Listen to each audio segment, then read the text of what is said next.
우리가 그의 나라와 애국이라는 주제를 가지고 어, 5번째 말씀이 이제 시작이 됩니다. 말씀을 하기 앞서서 역사 이야기를 조금 해야 될 필요가 있을 것 같아요. 오늘 말씀을 조금 더 수월하게 이해하기 위해서는 우리가 알아야 되는 몇 가지 사항들이 있습니다. 기원전 4년경, 한 3년 4년경에 헤롯 대왕이 죽습니다. 그러니까 예수님께서 탄생한 지 얼마 안 되셔서 이제 헤롯 대왕이 죽습니다. 그때 헤롯 대왕이 죽고 나서 그의 자녀들이 몇 있었는데, 그 중에서 헤롯 안티파스와 헤롯 빌립은 각각 갈릴리 그리고 이두메 지역을 다스리는 분봉 왕이 됩니다. 그리고 유대와 사마리아 지역, 그러니까 예루살렘 성전이 기준이 되는 그 지역을 다스리는 왕은 아킬레오로서, 그는 분봉 왕이 아니라 민족 왕이 되게끔 해달라는 헤롯 왕의 유언에 따라서 헤롯 대왕은 대왕이라는 칭호에 킹이라는 이름이 붙고, 여기는 민족 왕으로서 유대와 사마리아 단지는 민족 왕이 되게끔 됩니다. 그런데 로마 황제가 그가 폭정과 또 이제 무능력함 때문에 기원 후 6년경에 폐위를 시킵니다. 폐위가 되면서 그때에 오게 된 사람이 누구냐면 바로 총독 빌라도입니다. 그러니까 로마에 의해서 파송이 된 사람이 총독 빌라도입니다. 로마 직할 속국, 그러니까 속주가 되었다라는 의미로 볼 수 있는 거예요. 이방인이지 않습니까? 때문에 이때 생겨난 것이 무엇이냐면 열심당입니다.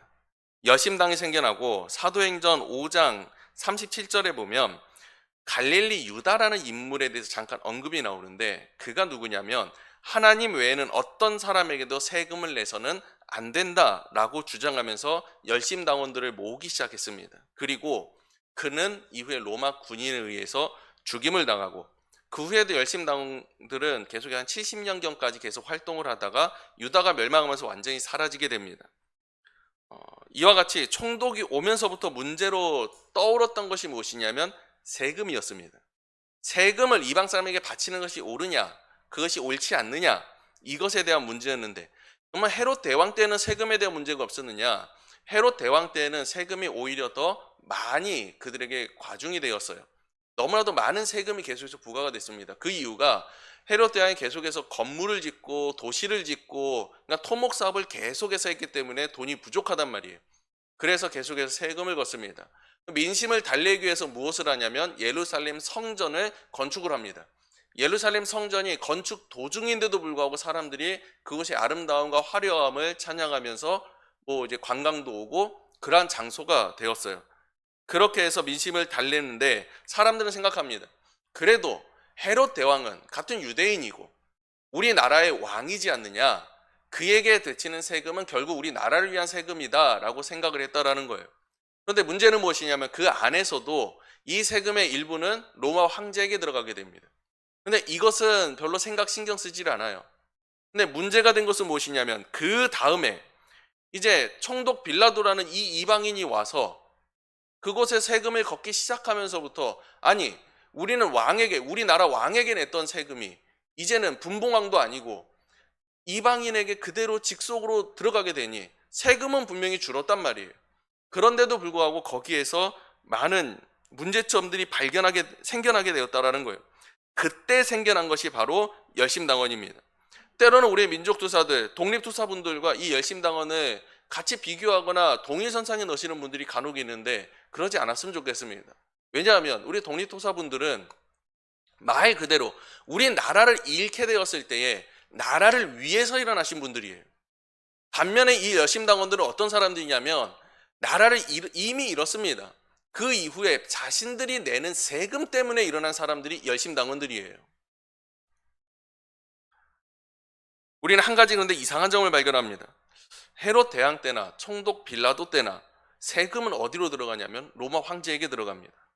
그런데도 불구하고 헤롯 때는 잠잠하다가 이 총독 빌라도가 왔을 때는 반발하는 거예요. 여러분 이상하지 않습니까? 여러분 이것을 무엇이라고 얘기하냐면 인지 부조화 혹은 상징적 주권 체면 유지, 이런 식으로 이야기를 합니다. 인지 부조화의 대표적인 게 이런 겁니다. 나는 말씀 중심대로 산다고 믿는데 직장에서는 부당한 일을 당했는데 그것을 눈 감았다라는 거예요. 근데 이것을 가지고 뭐라고 얘기하냐면 이것은 지혜롭게 산 거지 하나님께서도 나의 상황을 이해하실 거야. 이것이 지혜야. 세상을 살아가는 지혜야. 라고 이야기하는 거예요. 상징적 주권은 이런 겁니다. 말씀의 영향력이 줄었습니다. 그런데도 불구하고 우리는 개혁주의 전통교회에 있다는 이름 때문에 신앙적 우월감을 가지는 거, 공동체의 영적 열매는 거의 없는데 우리는 오래된 전통과 역사가 있는 교회라고 자부하는 교회들, 여러분 너무나도 많잖아요. 요즘 큰 교회들 가운데서 다 죽어가고 사람들은 새로운 열매들이 생겨나지 않는데 그 가운데 자신은 전통과 오래된 신앙을 가지고 있다는 우월감 때문에 여러분 잘 나가는 교회처럼 보이는 거, 체면을 유지하기 위해서 외부적으로는 계속해서 수가 줄어든데도 불구하고 교세 통계표에 딱 올리는 데에는 수천 명, 수만 명을 올립니다. 거기에 교역자들의 이름도 삭제를 하지 않는 홈페이지도 많아요. 이유가 무엇이냐면 이 교회에 수가 줄었구나, 이런 게 보이니까 그러지 않겠다라는 거예요. 여러분 그러면서 이것이 하나로 뭉쳐서 뭐라고 나타나게 되냐면 자기 합리화로 나타나게 되는 겁니다. 그런 사람들이 누구였냐면 바로 지금 오늘 예수 그리스도 앞에 나온 바리새인들의 제자들과 헤롯 당원들입니다. 여러분 바리새인들은 어떻게 보면 민족들과 함께 하나님의 말씀을 가르치는 스승들입니다. 조금 변질되었어요. 정치적으로 결탁이 돼서 이제는 민중들을 들어 일으켜서 위의 권세들과 맞서 싸울 수 있는 힘을 기르는 사람들입니다. 세금을 내지 말아야 한다라고 주장하는 사람들이 바리새인들이에요. 반면 헤롯 당원들은 헤롯이 있었을 때 그 옆에 붙어 있었던 사두개인들과 묻 거기에 따랐던 종교 지도자들입니다. 정치적인 결탁을 통해서 우리는 좀 더 좋은 것을 얻고 백성들에게 좋은 걸 주겠다는 좋은 의도입니다. 하지만 결국엔 이 둘은 물과 기름입니다. 붙을 수가 없는데 예수님이라는 단 한 명의 적 때문에, 공동의 적 때문에 그들이 함께 예수께 나오는 아이러니한 장면이 연출이 돼요. 오직 한 사람, 오직 예수 그리스도를 실족해 하기 위해서, 그에게 문제를 만들기 위해서 그들이 질문하는 것이 무엇이냐면 가이사에게 세금을 바치는 것이 옳습니까? 옳지 않습니까? 진실로 그들이 그것이 궁금해서, 그것이 난제이기 때문에 그들이 가져온 것이 아니었습니다. 목적이 있는 질문이었죠. 그런 그들에게 주님께서는 일침하시는 겁니다. 이렇게 말씀하시는 거예요. 너희는 누구의 것이냐?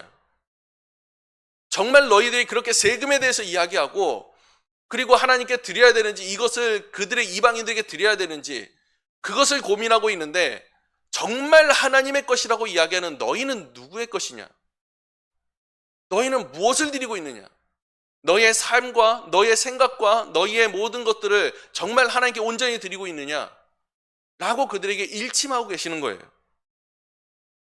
여러분 우리도 이 질문 앞에 서야 되지 않겠습니까? 나는 누구에게 속해 있는가? 누구에게 속해서 정말 누구에게 우리의 모든 것을 온전히 내어놓고 드리고 있는가? 나는 이 나라를 향해서 어떤 마음과 태도로 내가 살아가고 있고, 하나님께서 택하신 나라, 하나님께 택하신 백성 가운데에서 우리는 어떤 모습으로 살아가고 있는가? 하나님께 바친다라는 말의 진정한 의미를 우리가 다시 발견해야 되지 않겠습니까? 바리새인들과 헤롯 당원들이 나옵니다. 가이사에게 세금을 바치는 것이 옳습니까? 옳지 않습니까? 이렇게 질문합니다. 말 한마디로, 예수님의 말 한마디로 이제는 민심을 잃던지 아니면 로마에 고발을 하던지 하는 의도를 가진 거예요. 그런데 예수님께서는 그래, 너희가 바치고자 하는 세금 그 동전 가져와 봐라. 이 형상이 누구의 것이냐라고 되물어요. 가이사의 것입니다. 그때 주님께서 선언하십니다. 그런즉 가이사의 것은 가이사에게, 하나님의 것은 하나님께 바쳐라. 여러분 이 구절은 단순히 두 나라의 이혼론을 이야기하는 것이 아닙니다. 우리가 누구의 형상에 따라서 지으심을 받았는지를 묻고 있는 거예요. 너희가 들고 있는 그 세금이라는 것이 가이사의 형상을 따라서 지어진 것이냐? 그러면 너희는 누구의 것이냐? 하나님의 형상대로 지으심을 받았다고 이야기하는데, 그렇다면 너희는 누구의 것이고 누구에게 드려져야 되는 것이냐? 하나님의 것은 하나님께 바치라는 이 말씀은 결국에는 너 자신을 하나님께 바치라 라고 하는 예수님의 명령이에요. 창세기 1장에 선포되어 있지 않습니까? 하나님이 자기 형상, 곧 하나님의 형상대로 사람을 창조하시되, 우리는 모두가 하나님의 형상대로 창조함 받은 사람들이에요. 하나님의 형상을 가지고 있는 존재들이라는 겁니다. 이 존재 자체가 하나님께 속한 것이고 하나님의 것이라는 거예요. 가이사의 세금은 그가 만든 질서 가운데 납부해야 될 의무에 불과합니다. 하지만 하나님의 형상을 가진 존재, 우리는 하나님의 것이에요. 하나님께 드려져야 되는 그 주권 앞에 놓여 있는 하나님의 선포요 명령이라는 사실을 여러분 우리는 기억하길 간절히 소망합니다. 이 말씀은 우리가 두 세계의 속에서 속한 자로서 우리가 어떻게 살아가야 되는지를 알려주는 겁니다. 이 땅으로서 우리는 분명히 시민의 의무를 다해야 됩니다. 동시에 하나님 나라의 백성으로서 우리는 거룩함과 하나님께 충성을 다하는 모습으로 살아가야 될 거예요. 이 둘은 경쟁하거나 충돌하는 것이 아닙니다. 오히려 이 땅 가운데 우리가 성도의 삶으로서 살아갈 때에 하나님의 질서를 드러내는 삶이 되어야 하고, 그리고 그것이 복음적인 요청으로서 우리에게 말씀하시고 있는 것이 아니겠습니까? 로마서 13장에 이렇게 이야기합니다. 각 사람은 위에 있는 권세에게 복종하라. 권세는 하나님께로부터 나지 않음이 없나니. 하나님의 주권 아래에 있다는 것을 우리는 늘 인정하고 인식하고 받아들여야 된다는 거예요. 하나님의 권위를 대신한다는 것이 아니라 우리는 그러한 모든 권세들 가운데에서 더욱이 하나님께 속한 자로서 이 땅 가운데 살아가야 한다는 거예요. 우리의 말, 우리의 태도, 우리의 선택, 때로 우리의 충성, 시민으로서의 책임, 그리고 국가를 위한 기도의 자리까지, 여러분 이 모든 것들이, 이 모든 삶이 하나님께 속한 자답게 살아내야 할 우리의 고백이 되어야 되지 않겠습니까? 사랑하는 여러분, 우리는 세상과 다른 존재들인 줄 믿습니다. 하나님께서 형상대로 지으신, 하나님께 택함 받은 하나님의 백성들입니다. 하나님의 백성으로서 이 땅 가운데 살아간다는 것, 때로는 힘겨운 발걸음일 수 있습니다. 때로는 어려운 순간이 다가올 수도 있습니다. 하지만 그럼에도 불구하고 우리는 그 가운데에서 우리의 말과 태도와 선택과 우리의 의무, 때로는 이 나라를 위한 기도가 여러분 우리의 가운데서 끊어지지 않기를 간절히 소망합니다.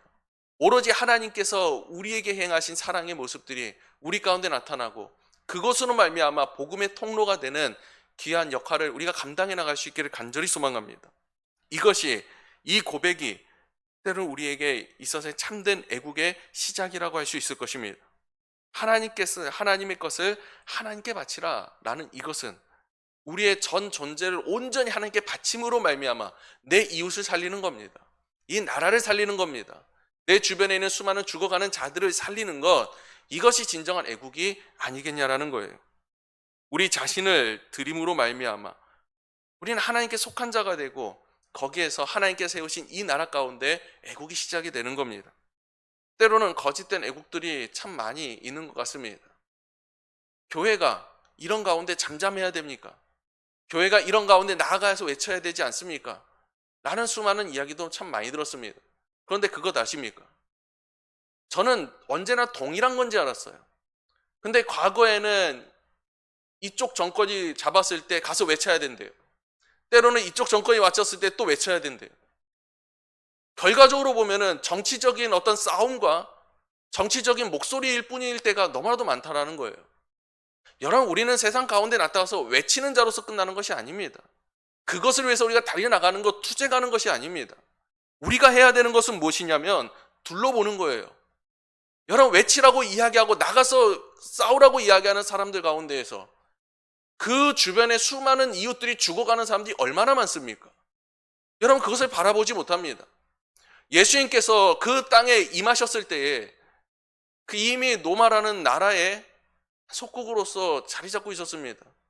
주님께서 그들을 향해서 모으시고 나라를 세우겠다고 투쟁하시는 것이 아니었어요. 오히려 연약한 자들을 찾아가세요. 과부를 찾아가세요. 병든 자들을 찾아가세요. 여러분, 우리가 TV를 보든 인터넷을 보든 너무나도 많이 나오지 않습니까? 유튜브 광고에도 참 많이 나오는 것 같아요. 어떤 두 아이가 있는데 할머니와 함께 살아요. 그 두 부모는 이제 도망갔고 할머니와 함께 살아요. 집을 둘러보니 단칸방인데 한쪽은 곰팡이가 가득 쓸었어요. 이 두 아이가 초등학생쯤 되는데 아침을 먹는데 아침밥이 뭔지 아십니까? 이 세 명이서 라면 하나를 먹어요.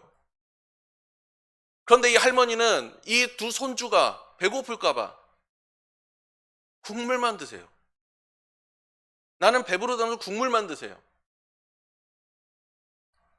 여러분, 우리 주변에 눈을 들어보면 이런 사람들은 너무나도 많습니다.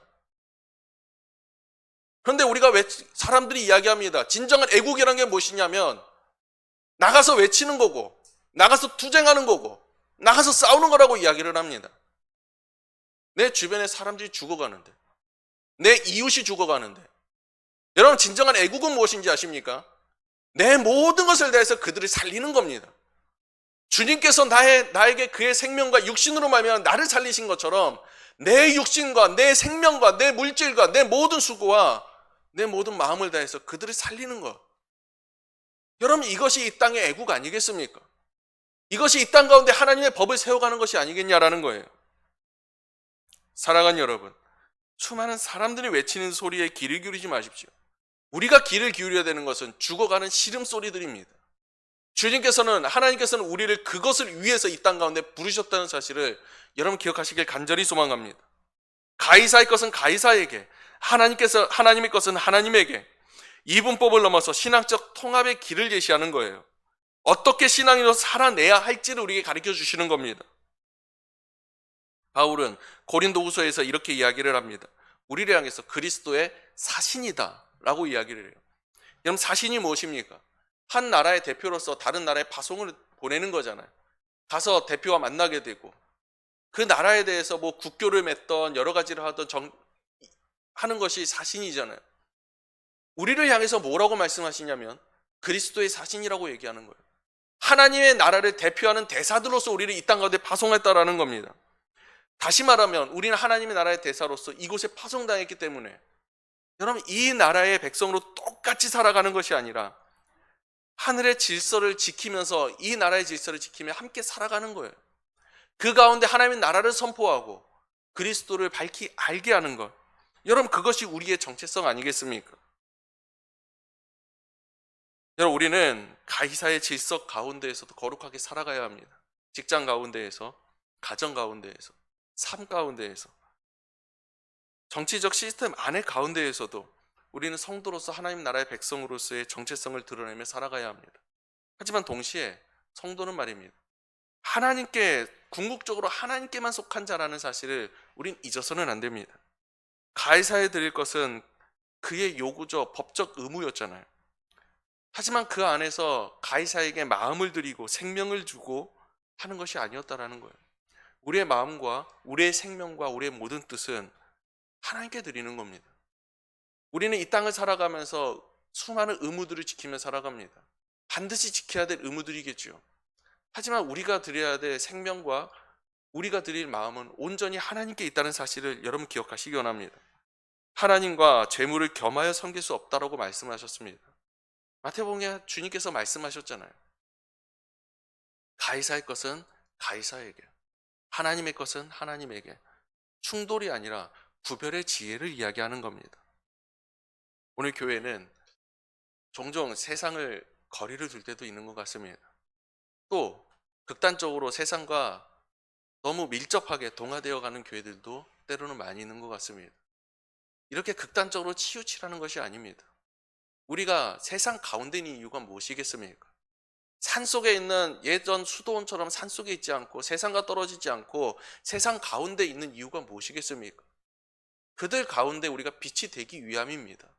하지만 세상을 향해서 우리를 향해서 주님께서는 너희는 세상의 빛이다 소금이라 말씀하신 이유는 그 가운데에서 맛을 내고 빛을 낼 뿐만이 아니라 동화되어 살아가는 것이 아니라 구별되어 살아가라는 거잖아요.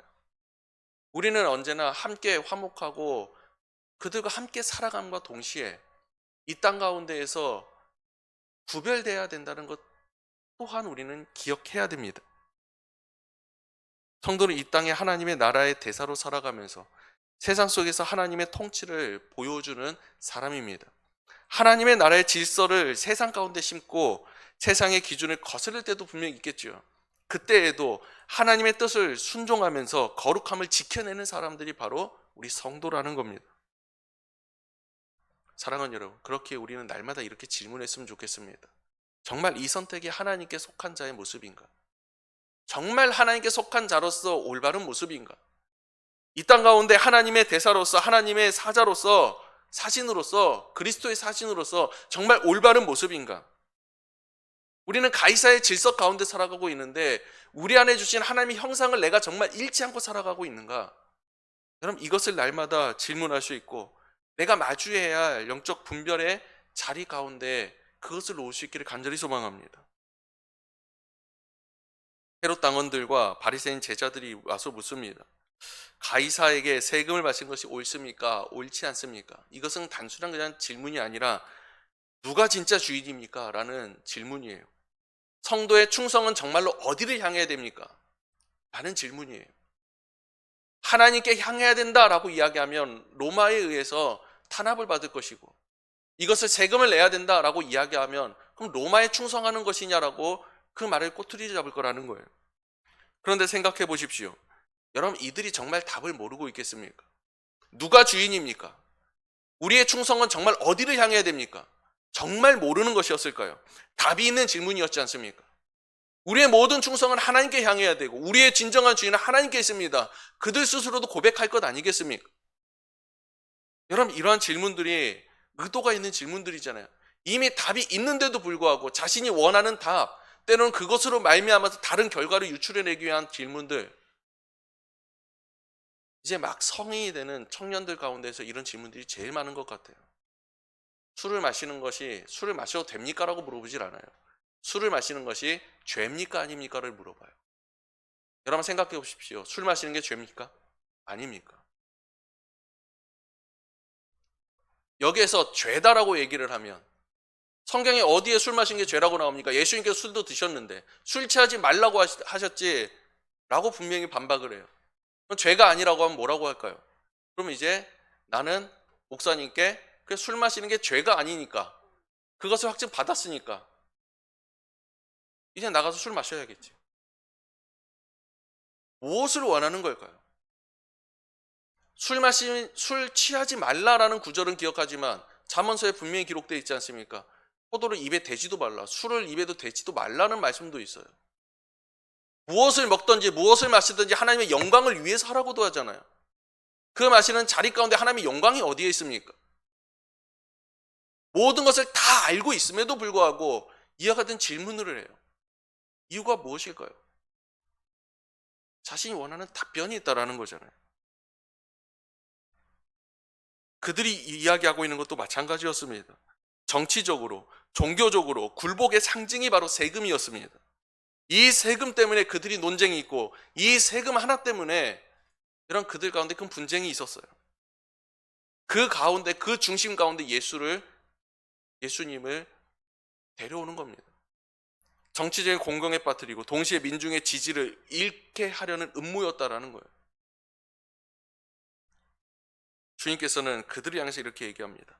외식하는 자들아, 어찌하여 나를 시험하느냐? 외식하는 자들아 라고 이야기를. 사랑하는 여러분, 이 외식하는 자들아 라는 이 외침의 말씀이 때는 우리의 귓가에 울려야 되지 않겠습니까? 때는 우리가 하나님께 질문합니다. 주님, 하나님의 뜻이 무엇인지 모르겠습니다.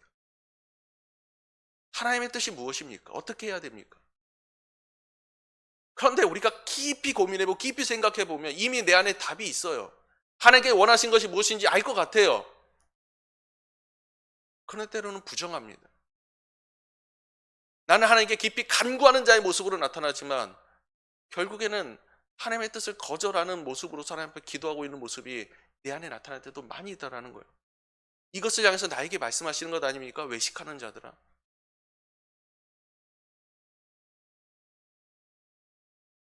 성도는 말입니다. 이 땅의 질산에서 복종해야 될 때와 하나님의 뜻에 따라서 저항해야 될 때를 분명히 구분해야 됩니다. 그런데 그것은 내 뜻이 아닙니다.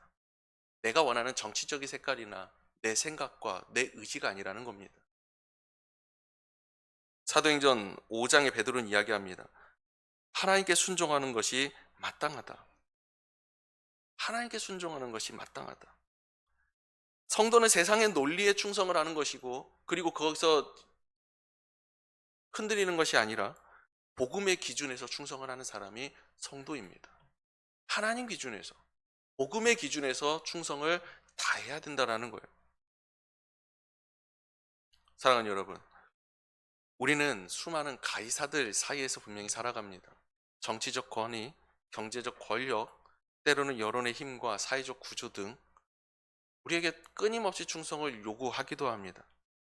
그런데 우리는 이 모든 것을 뛰어넘어 하나님께만 참된 충성을 드려야 하지 않겠습니까?